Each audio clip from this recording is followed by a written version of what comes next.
It's the Mr. Brightside of Christmas carols, a song that pretty much everyone knows. No one remembers the first time they heard it. They've just somehow known it forever. And you probably liked it the first few times, but then maybe were less and less interested each time you listened to it until finally you've just heard it loads of times and now you're just a bit sick of it. So by the time you hear those dreaded words, coming out of my cage and I've been doing just fine, or in this case, away in a manger, no crib for a bed, you're already at the nearest exit. And I do relate to that a bit. And when it's sung at Christmas services, I do sometimes slip into the mindset of like, let's get this done. Hopefully, we're not doing the 17 verse version, and then we can sing something else. Of course, there are people who love this Christmas carol.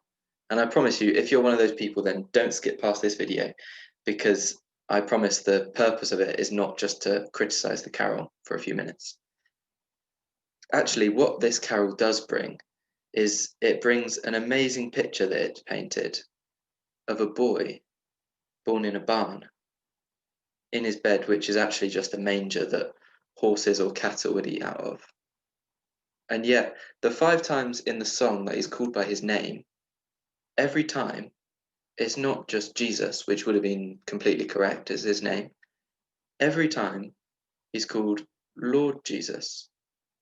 And Lord here isn't the title that we'd use it to be in England today. It's calling Jesus God. And isn't that strange to think for a start that a baby could be called God is odd enough. And if that was the case, you'd have thought he'd have been born miles from here, in an important place surrounded by important people. But Jesus, Lord Jesus, started his life in a barn, surrounded by completely ordinary people. And apparently that's what God would do, is it? Well, actually, yes, it is. If you look at the accounts of Jesus' life in the Bible, they tell an incredibly surprising story. He claimed he was God, and people believed him, but he was never going to use that to his own advantage, for his own power.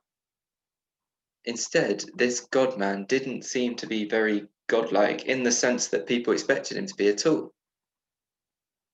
In between telling people he was God and doing the miracles to prove it, he reached out to the outcasts of society, lowering himself to their level. He healed people when he knew it would get him in trouble.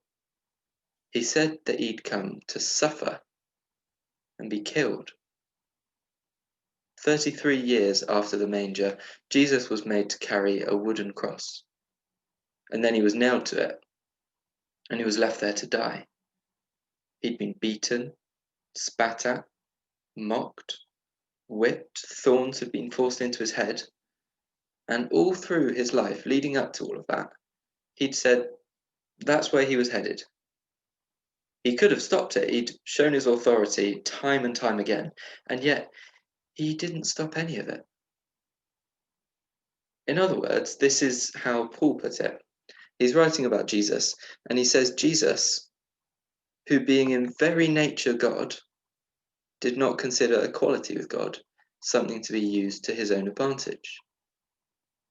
Rather, he made himself nothing by taking the very nature of a servant, being made in human likeness, and being found in appearance as a man, he humbled himself by becoming obedient to death, even death on a cross. If you're intrigued about this Jesus, who was supposedly in very nature God, but took on the very nature of a servant, this man who was born in humble circumstances, away in a manger, lived in humble circumstances, and then died having been tortured and humiliated. If you're intrigued by that strange combination of Jesus's absolute authority as God and the fact that he didn't stop his own horrific death, then why not go to church this Christmas and find out more? It should be possible to do it in person, but if not, then there are lots of churches meeting online too. Why not find out more about why this Lord Jesus was born like he was, lived like he did, and then died like he did?